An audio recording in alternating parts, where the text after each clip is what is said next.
बाद में उन्होंने कथा सुनाई राजा सत्यकेतु को। सत्यकेतु जो केके देश के राजा थे, उनका पुत्र प्रतापवान, जिसे कपट मुनि के छल के द्वारा ब्राह्मणों के कोप का भाजन बनना पड़ा। ब्राह्मणों ने शाप दे दिया और वही राजा, हे भारद्वाज, याज्ञवल्क्य कहते हैं, काल पाए सुन मुन सोई राजा, भयुन साचर सहित समाजा। वही प्रताप भानु समय पाने पर महाराज अपने पूरे परिवार सहित राक्षस कुल में रावण के नाम से जन्म लेता है। सब के सब उसके परिवारीजन राक्षस हुए। अब यहां एक प्रसंग दिया है कि उपजे यद्यपि कुलस्थ पुल, बड़ा पवित्र कुल है, ब्रह्मा जी के कुल में पैदा हुए हैं, पावन अमल अनूप, जो पवित्र वंश रहा है। कोई भी जिसमें महाराज छल छद्म पाप नहीं हुआ कभी, लेकिन विप्र साप की, ब्राह्मणों के साप की वजह से वे सब के सब पाप रूप में ही राक्षस आचरण के हो जाते हैं। थोड़ा सा प्रसंग रावण के कुल का सुनाएंगे। भारद्वाज ऋषि को मुनि याज्ञवल्क्य कहते हैं कि भारद्वाज, इस सृष्टि के नियंता ब्रह्मा जी हैं, और जब ब्रह्मा जी ने सृष्टि का विस्तार किया तो सबसे पहले अपने 10 ऋषि पैदा किए, जिनमें महाराज मरीचि, अत्रा, अंगिरा, पुलस्त्य, पुलह, क्रतु, भृगु, वशिष्ठ, दक्ष और 10वें नारद, 10 ब्रह्मा जी के पुत्र हैं।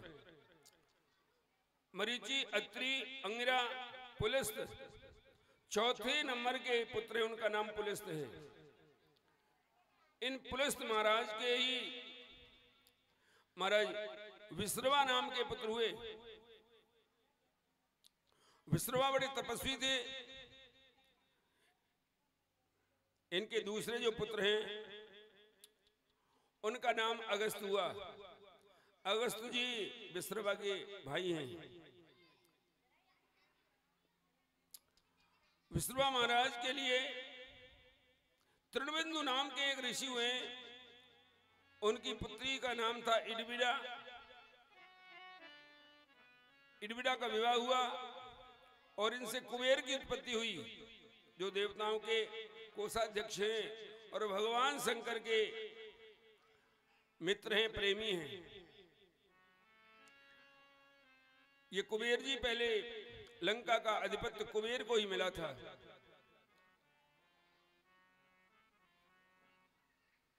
याज्ञवल्क्य कहते हैं, भारद्वाज, इसके बाद इन कुबेर की योग्यता देखी थी तो ब्रह्मा जी ने इन्हें कोषाध्यक्ष बना दिया। एक बार ये पुष्पक विमान पर बैठे थे और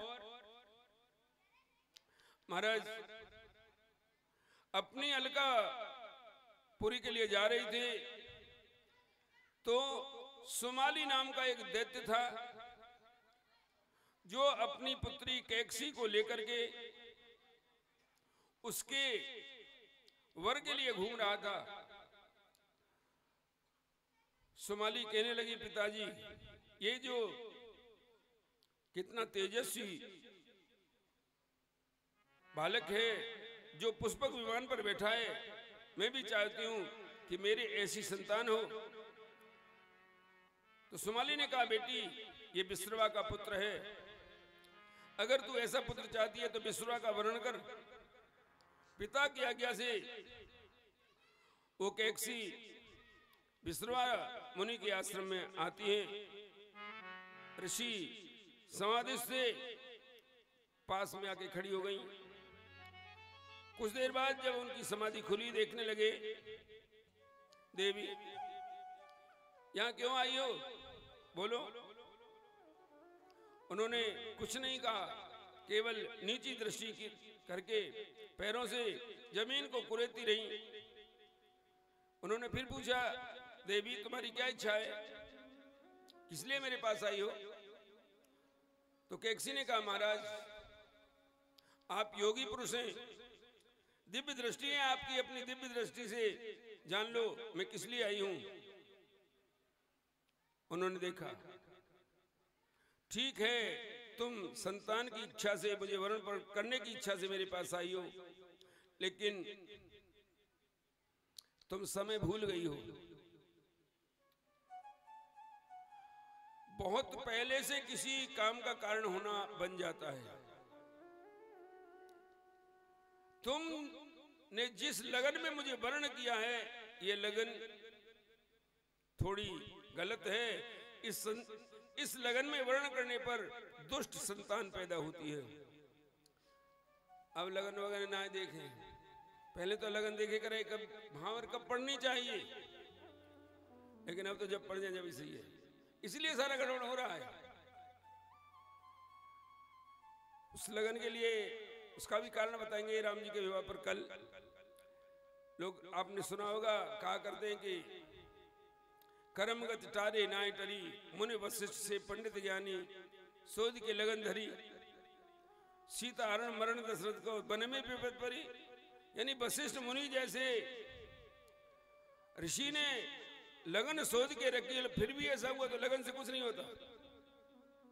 लेकिन दरअसल में जो वशिष्ठ जी ने लगन शोधी थी ना, उसमें शादी नहीं हुई थी, और ये रामचरितमानस में लिखा हुआ है, लेकिन मिलता नहीं है मेरा बताए। इसी ग्रंथ में संकेत है।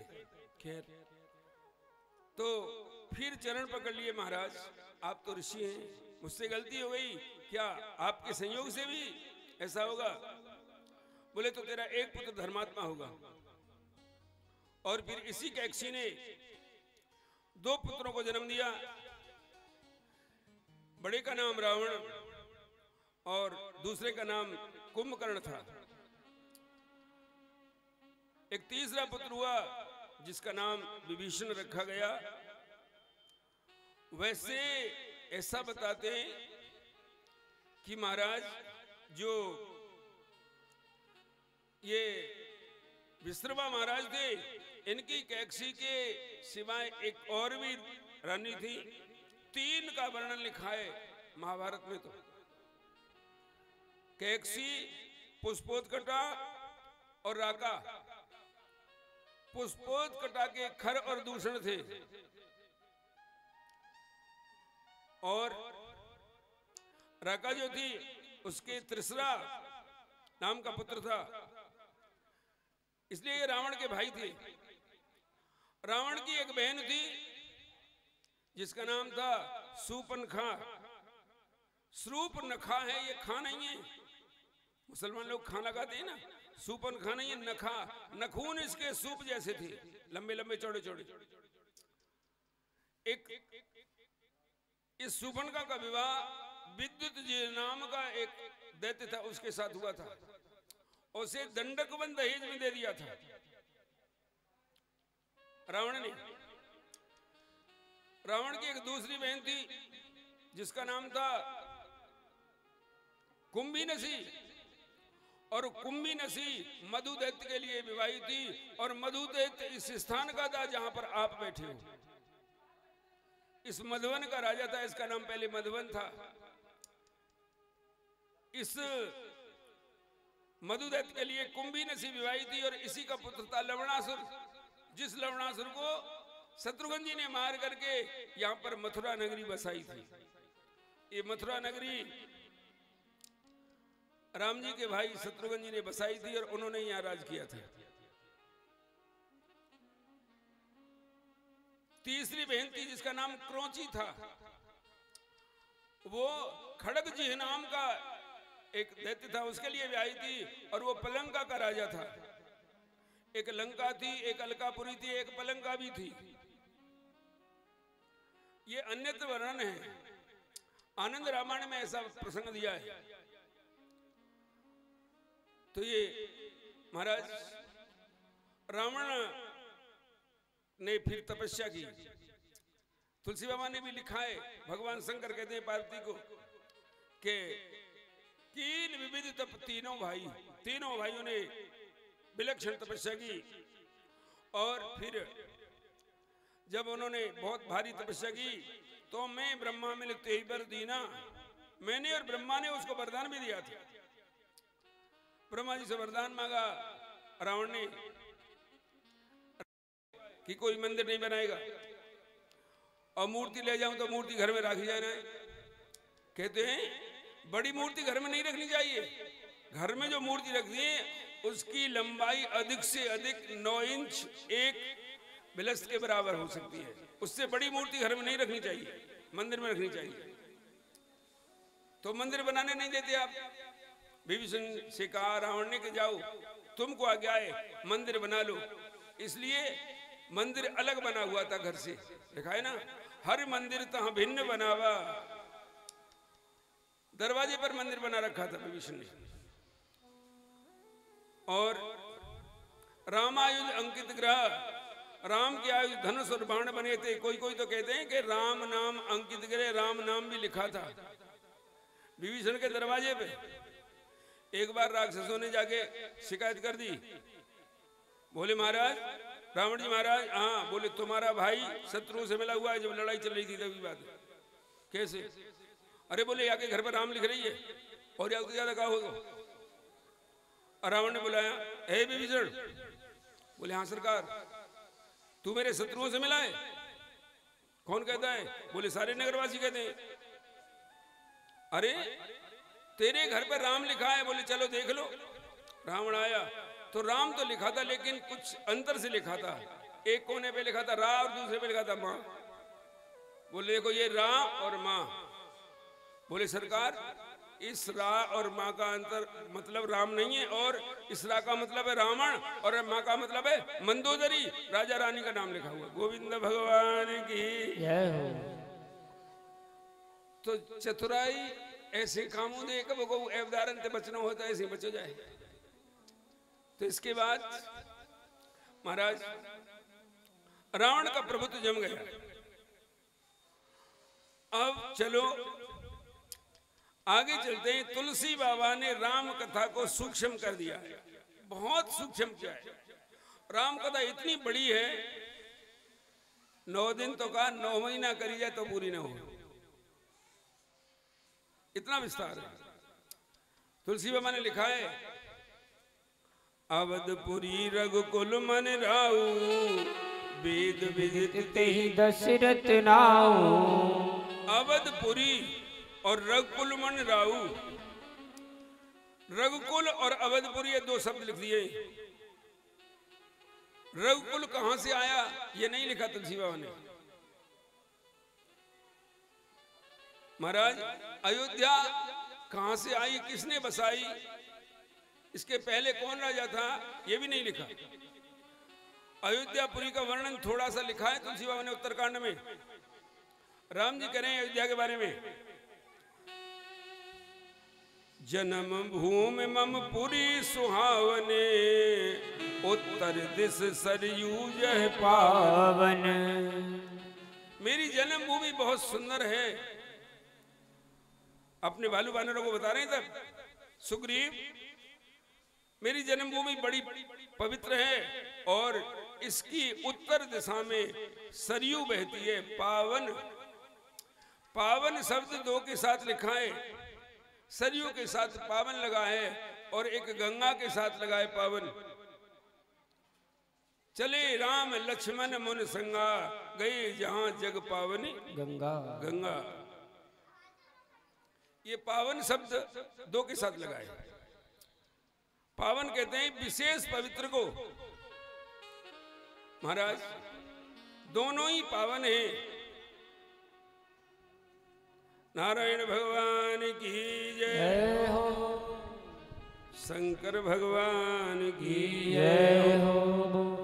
श्रीमन्नारायण नारायण नारायण, श्रीमन्नारायण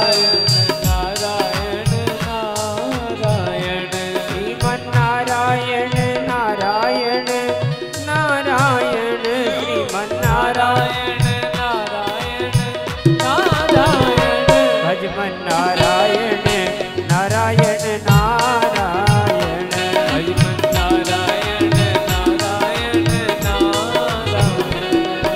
हाँ जो नारायण नाम लेत है, जो नारायण नाम लेत है, और पाप होए सब छारायण।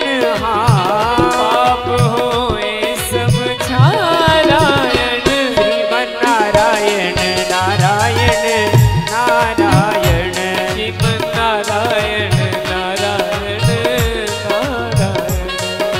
हाँ वेद पुराण भागवत गीता, वेद पुराण भागवत गीता, और तुलसीदास जी की रामायण।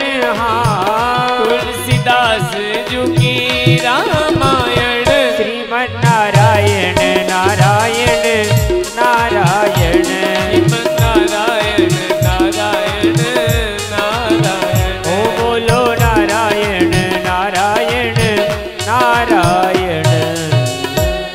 नारायण भगवान की जय हो। तो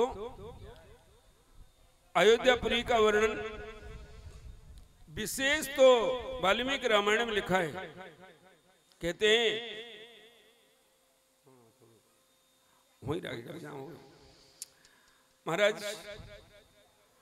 अयोध्यापुरी को वैवस्वत मनु ने बसाया था। जो अब अयोध्या है ना, इसके इतिहास के बारे में निकला था। राम वाली अयोध्या लुप्त हो गई थी। इसको महाराज विक्रमादित्य ने, जिनका सम्मत अब चल रहा है 2078, इन विक्रमादित्य महाराज ने 2000 वर्ष पहले, करीब 2100 वर्ष पहले खोज कराई अयोध्या की, और तब यहां इस अयोध्या को बसाया था। मथुरापुरी तो वही है जो कि महाराज थोड़ा अंतर पड़ सकता है, लेकिन जो बसाई थी शत्रुघ्न महाराज ने, लेकिन ये अयोध्यापुरी वैवस्वत महाराज ने बसाई थी। और बाद में जब राम जी चले गए थे तो कहते हैं जनशून्य हो गई थी, क्योंकि सब अयोध्यापुरी वासी राम जी के साथ चले गई थी। इसको दोबारा से राम के पुत्र कुश ने बसाया था। फिर कालांतर में जब लुप्त हो गई, अब की अयोध्यापुरी को बसाया था विक्रमादित्य महाराज ने, और वो फिर आगे आगे स्थिति आ गई है। तो अयोध्यापुरी वैवस्वत मनु से 71वीं पीढ़ी पे राम जी का अवतार हुआ है। इस पीढ़ी में बहुत राजा हुए हैं। वैवस्वत मनु के वंश का वर्णन वैसे आता है भागवत जी में। इन मनु महाराज के पहले तो एक बेटी हुई थी जिसका नाम मिला था, जिसका विवाह चंद्रमा के पुत्र बुध के साथ हुआ, जिससे चंद्रवंश चला। और वैवस्वत जो मनु थे, इन्होंने फिर तपस्या की। फिर इनके 10 पुत्र पैदा हुए, इक्ष्वाकु, नग, सर्यादि, दिष्टि, दृष्टि, करुष, नरसंति, प्रसग, नवग और कवि। इक्ष्वाकु जो था, इक्ष्वाकु महाराज के 3 पुत्र हुए थे। वाल्मीकि ऋषि ने यहीं से लिखा है, इक्ष्वाकु वंश प्रभवो रामो नाम जन श्रुतई नियतात्मा महात्मा द्युतमान धृतमान वसी। इक्ष्वाकु वंश में होने वाले राम। वाल्मीकि रामायण में रघुवंश नहीं लिखा, इक्ष्वाकु वंश लिखा है। इक्ष्वाकु महाराज के 3 बेटे थे। एक का नाम था निमि, और निमि से आगे फिर जनक वंश चला, जिसमें आगे चल करके शीरध्वज नाम के राजा हुए। और शीरध्वज महाराज की रानी का नाम था सुनैना, और इन्हीं की बेटी थी सीता। जो दूसरे पुत्र थे जिनका नाम था दंडक, ये भी इक्ष्वाकु के पुत्र थे। इस दंडक ने एक बार शुक्राचार्य की पुत्री अर्जा उसका हाथ पकड़ लिया और कहा तुम मेरी रानी बन जाओ। अर्जा ने कहा मुझे अपना अधिकार नहीं, मेरा अधिकार तो मेरे पिता को है। अगर तुम मुझे अपनी रानी बनाना चाहते हो तो मेरे पिता से जाकर के प्रार्थना करो, उनसे मुझे मांग लो। और दंडक ने कहा कि नहीं, मैं तो तुम्हें बलपूर्वक ले चलूंगा। और अर्जा यहां से अंतर्धान हो गई। जाके अपने पिता से कहा पिताजी ये दंडक बड़ा अत्याचारी है, मुझे बलपूर्वक मेरे कौमारी को भंग करना चाहता है। शुक्राचार्य को क्रोध आ गया, आवेश आ गया, साप दे दिया, दंडक जा, तेरे राज पर 7 दिन और 7 रात तक धूल और पत्थरों की वर्षा होती रहेगी। और महाराज कहते हैं वो सारा राज मिट्टी और धूल के नीचे दब कर रह गया, दंडक सहित। और वहीं पर वन खड़ा हो गया जिसका नाम था दंडक वन, जिसमें राम जी गए थे। आपके अभी तो सुना करते हैं कभी पहले कोई घोषणा का खेरा था, हाँ? इस राया के आसपास ही गई, तो ऐसा हो जाना स्वाभाविक है। तीसरे पुत्र का नाम था विकुक्षी। इस विकुक्षी के वंश में आगे चल करके एक अनरण्य नाम के राजा हुए। अनरण्य, इन अनरण्य महाराज ने बहुत दिन धर्म का राज किया और इसके बाद में ये सन्यास लेकर जाते थे। रावण ने इनको पकड़ लिया, मुझसे युद्ध करो। अनरण्य कहने लगे अरे भाई रावण, मैं तो अब राज छोड़ आया, बस मैं तो अब परमात्मा का भजन करूंगा, तुम जाओ किसी और को ढूंढो युद्ध के लिए। नहीं, बलपूर्वक रावण ने उन्हें खींचा। और जब बलपूर्वक खींचने लगा तो अनरण्य गिर पड़े। मरते मरते उन्होंने कहा रावण, तुझे अपने बल का बड़ा घमंड है, एक दिन मेरे ही खानदान में कोई ऐसा पुरुष होगा जो तेरे वंश का समूल नाश कर देगा। और अगर तेने कभी अयोध्यापुरी पे चढ़ाई की तो तेरे सिर के हजारों टुकड़े हो जाएंगे। इसलिए अनरण्य का भी शाप लगा हुआ था रावण को, इसलिए रावण ने कभी अयोध्यापुरी पर चढ़ाई नहीं की। फिर महाराज इन अनरण्य महाराज के वंश में आगे चल करके एक राजा हुए जिनका नाम था युवनाश। युवनाश के हुए मानधाता, जिन मानधाता को पृथ्वी का गहना माना जाता है। मानधाता के राज्य में सूर्य नहीं छिपता था। मानधाता च महीपति लिखा है महाराज। तो इन मानधाता को ही मधु दैत्य के पुत्र लमणासुर ने मार दिया था। इसी का बदला तो राम जी ने फिर शत्रुघ्न के द्वारा लिया था। तो इन मानधाता के 3 पुत्र हुए और महाराज इसी में आगे चल करके एक सत्यव्रत नाम के राजा हुए। इनका दूसरा नाम त्रिशंकु हुआ। और त्रिशंकु महाराज के पुत्र हुए थे सत्यवादी हरिश्चंद्र। जिन हरिश्चंद्र ने महाराज अपने वचन के लिए खुद को बेच दिया, अपनी रानी को बेच दिया, अपने पुत्र को बेच दिया। ये अलग कथा है।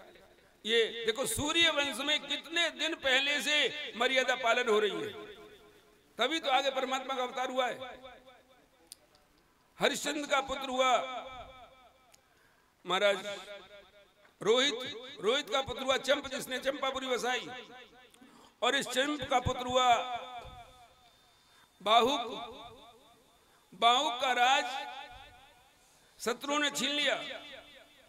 और इस बाहुक का राज शत्रुओं ने छीन लिया। बाहुक चले गए वन को अपनी रानियों को लेकर के। एक रानी गर्भवती थी, दूसरी रानी ने उसे जहर दे दिया, लेकिन जहर से उसकी मृत्यु नहीं हुई, उसके पुत्र का जन्म हो गया।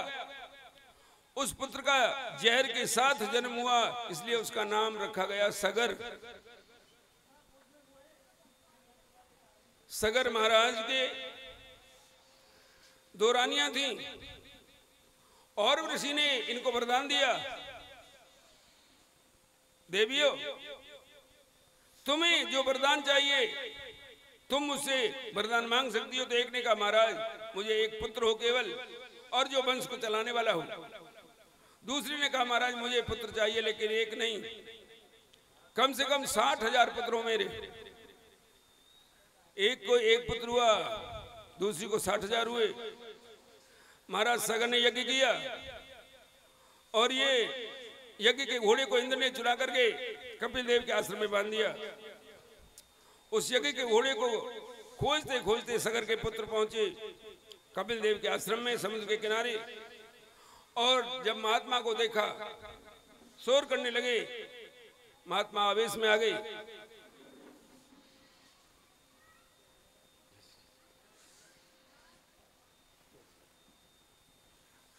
आवेश में आ गए और उन्होंने साप दे दिया।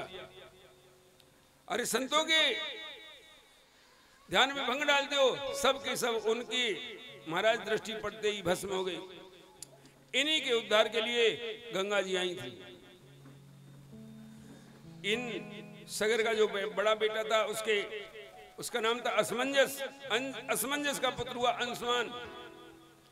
अंशुमान ने जाकर के घोड़ा लाया था। महाराज कपिल देव से कहा प्रभु मेरे काकाओं का उद्धार कैसे होगा। बेटा अंशुमान, इस समय गंगा ब्रह्मा जी के कमंडल में है। अगर गंगा का जल इन्हें प्राप्त हो जाए तुम ब्रह्मा जी की तपस्या करो, गंगा जी की आराधना करो और गंगा पृथ्वी पर आना स्वीकार कर ले तो इनका उद्धार हो जाएगा। फिर अंशुमान ने तपस्या की, गंगा मैया प्रसन्न हुई। अंशुमान के पुत्र हुए दलीप। दलीप ने तपस्या की और दलीप के पुत्र हुए भगीरथ। भगीरथ की तपस्या से महाराज ये गंगा मैया प्रसन्न हुई और फिर कहा कि भगीरथ मैं तो तैयार हूं लेकिन मेरे वेग को रोकेगा कौन। फिर भगवान शंकर की आराधना की। महाराज भोले बाबा तैयार हो गई।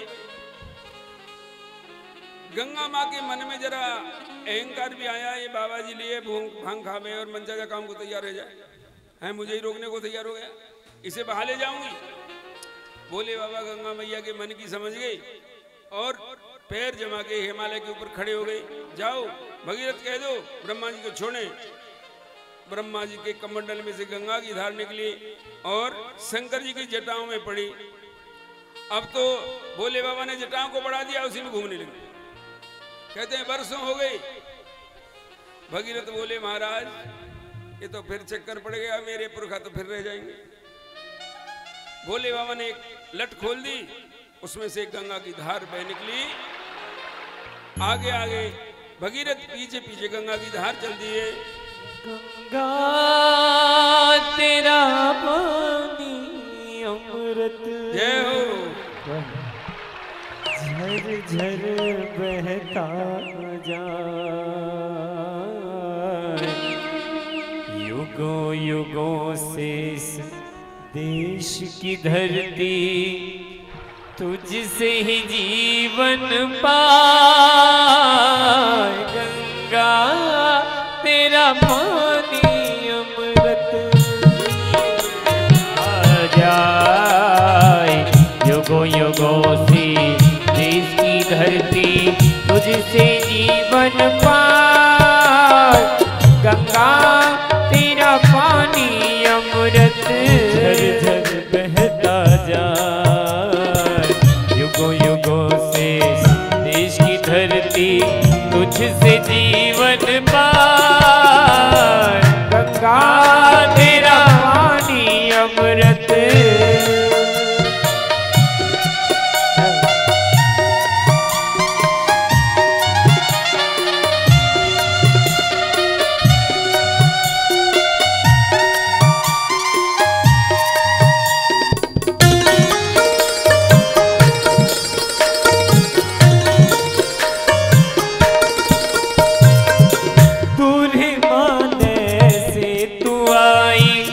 गीत सुहाने गाते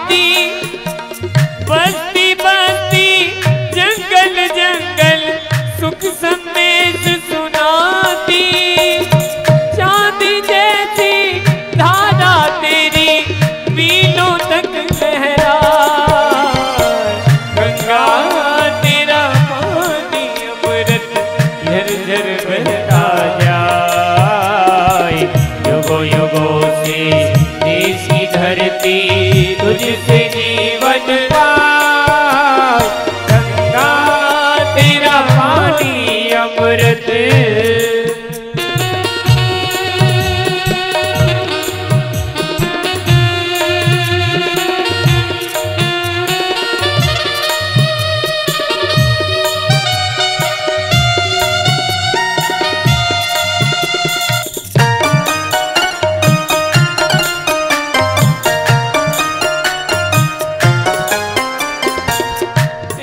दान की दौलत ऊंचे खलिहानों में ढलती